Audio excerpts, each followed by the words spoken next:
Hey guys, it's Kat. Welcome back to my YouTube channel. Today is a very exciting video. It is my January wrap up, and I'm very excited because I had such a good reading month. A lot of the books that I read were maybe 5 stars or 4 stars. I don't think I read any book below 3 stars. I first started off with my billionaire romance. I'm a mood reader, so I was in the mood for the billionaire romance the first week, and then I went into my sports romance books for the next 2 or 3 weeks, and then after that I got into my fantasy dystopia world. So I was all over the place this month, but that's okay because I loved almost every single book that I read. But the first 2 books that I read this month are a part of T.L. Swan's The Miles High Club series. I read the last 2 books, but personally, I loved the first 2 books better. So basically, The Casanova, which is the 3rd book, is about Kate and Elliot. They're pen pals, but they don't know it, and they hate each other at work. Kate thinks he's so entitled and gets whatever he wants. He ends up kind of liking her, even though he despised her in the beginning.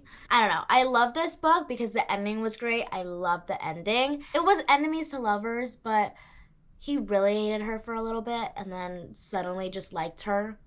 And I think he just started liking her when she got prettier. Actually worked on herself and dressed up better.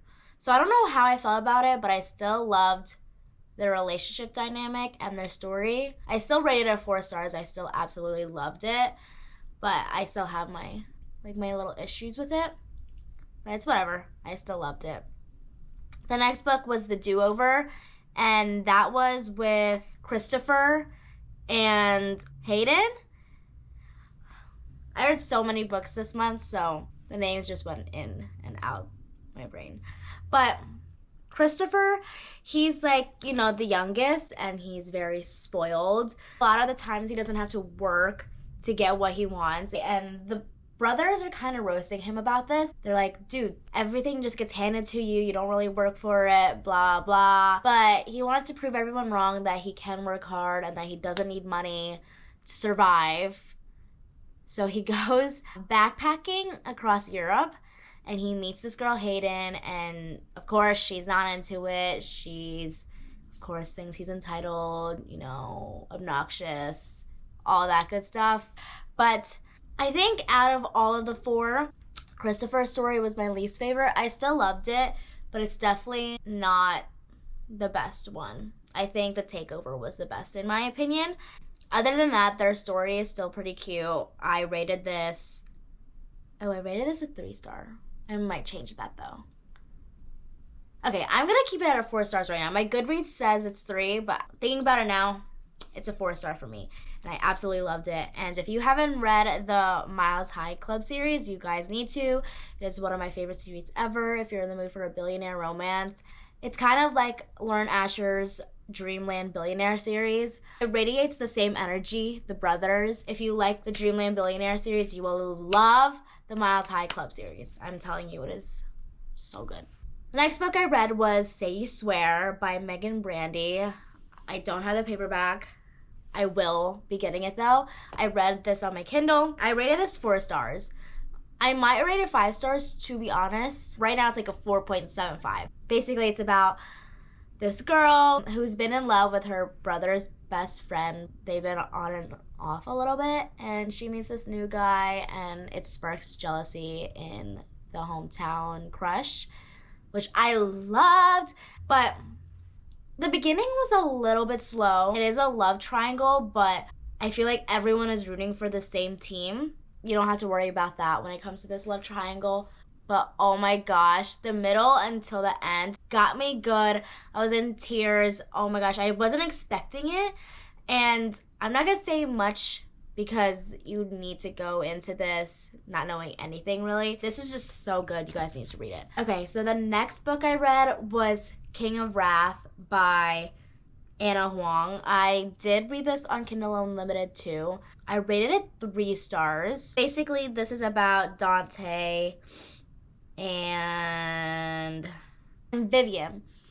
It's a marriage of convenience. Dante is basically forced to marry Vivian because Vivian's dad blackmails him to. They hate each other for a hot sec because he's kind of rude to her and she doesn't like it, but it's kind of your typical grumpy sunshine from Ana Huang. I was in the mood for that, but this one just didn't hit. I think most of her stuff is getting repetitive by now, and I need something new. I knew what to expect from this book, and I got what I expected, but I was hoping I would get more from her and this new series coming up. But I have a feeling the rest of the series is going to be just like this, so we'll see. The next book that I read is called Playing Hard to Get by Monica Murphy. I read this on my Kindle.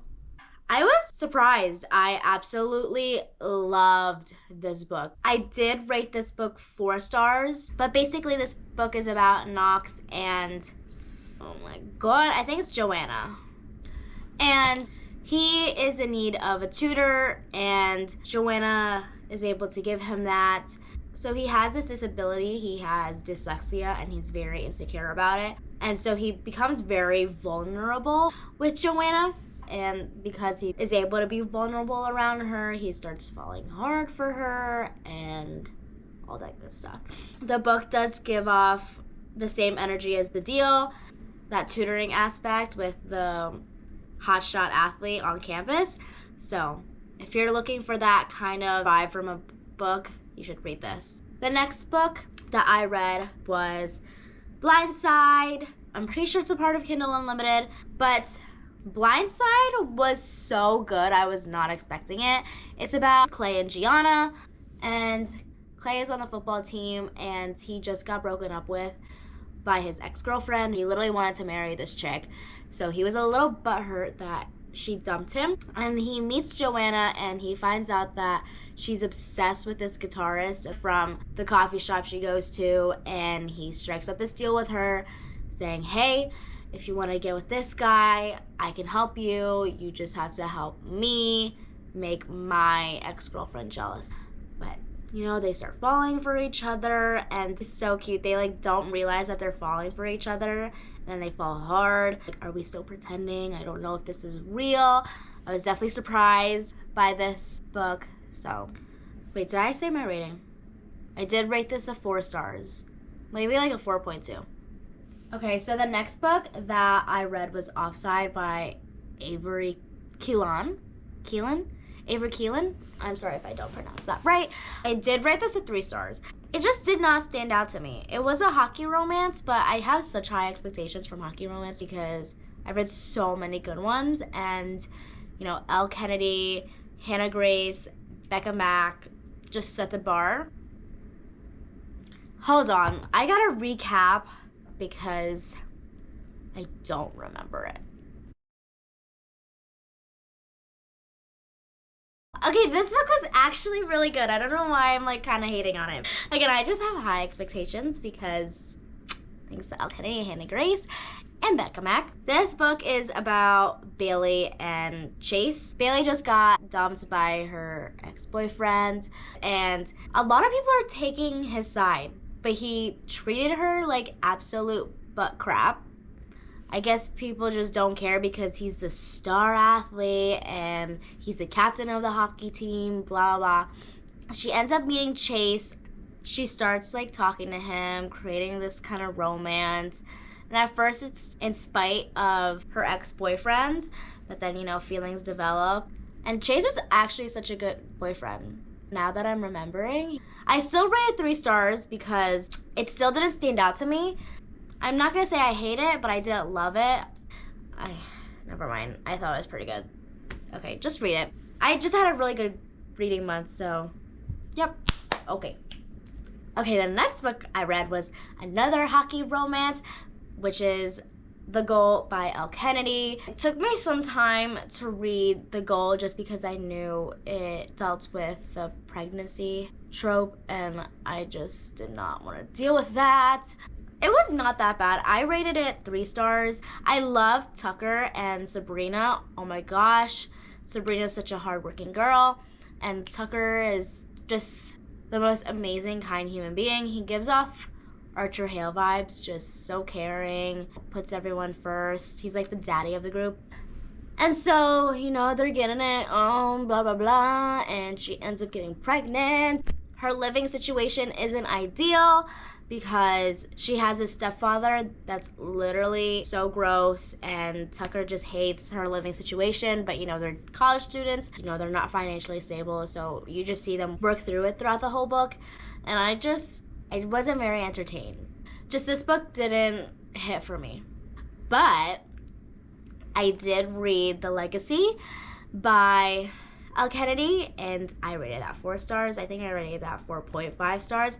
It took me forever to read that because, one, I didn't want to finish the series, but I also was hearing mixed opinions about this book, that it was not worth it. But basically, The Legacy is just about all 4 of them in like 5 years. Okay. Well, that was a sucky explanation. I love The Legacy. If you read all the off-campus series books, then you need to read The Legacy. And to continue my Elle Kennedy hockey romance phase, I read The Chase and The Risk. The Chase deals with Fitzy and Summer is Dean DeLaurence's little sister. Summer is, oh my gosh, I am obsessed with her. She loves fashion. She is just such a happy, sunshiny, you know, boss girl. Very outgoing, very lively. I'm obsessed with her. And Fitzy's just the opposite. But anywho, Summer has been obsessed with Colin. Like, she's always thought he was cutie. And like, literally, I forget in what book it was, but she literally like saw Colin and was like, I want him. He has feelings for her, but he's just like staying away. He's just not good at expressing his feelings. And she's like, well, I want a man that knows what he wants. You don't have the balls to say it to me, so boss right there. Okay, I don't know why I just didn't say my rating, but my rating was a 4 stars. Absolutely loved Fitzy and Summer's relationship. I feel like I saw myself a lot in Summer, but yeah, I really, really liked it. The next book I read was The Risk by Elle Kennedy and Jake Connolly. He is so fine. He gives off Garrett Graham vibe. In this book, he gave Garrett Graham a run for his money because he's like on the opposing team. Wait, I didn't even introduce the other girl's name. Oh, Brenna. It's Brenna. Oh, by the way, Brenna and Summer are like BFFs. The friendship is so cute. I'm obsessed. Sorry. With them. Brenna's dad is the head coach for Briar U, and, you know, her heart lays with Briar U, but Jake Connolly is on the Harvard hockey team, and they meet because Summer knew this guy from the Harvard hockey team, said hi, and they ended up going to a Harvard hockey party, and that's how Brenna and Fitzy meet. Okay, I'm sorry that I forgot my rating in this book too, but I rated this a 4.2 or 3 stars. The only reason is because Jake Connolly is so sexy, and he gets those extra 0.2 points because his charisma made this book so entertaining. The next few books that I read is the Shatter Me series. Oh my gosh. This was my first fantasy dystopia. I am in love with this series and Aaron Warner and Juliet. This book is about Juliet, whose touch is lethal, so nobody can touch her. I feel like that's all I should say, because I went into this series knowing absolutely nothing, and I'm glad I did. But I will be doing a video more in depth about these books, and I will be talking about my ratings for each and every single book in the series. I didn't want to do it in this video just because that will take forever, so I'm going to do a separate video for that. But my overall rating for this whole series is a 4.85. Thanks for watching this video, guys. I had such an amazing reading month, and I hope next month I do too. I'll be filming, you know, my February wrap-up. But I hope you guys got some recommendations out of this, because all of these books I read are freaking amazing and definitely worth the read, and I think you'll love every single one of them. So let me know if you end up reading them and if you end up loving them, because I like to hear other people's thoughts too. I'll see you guys in the next video. Bye.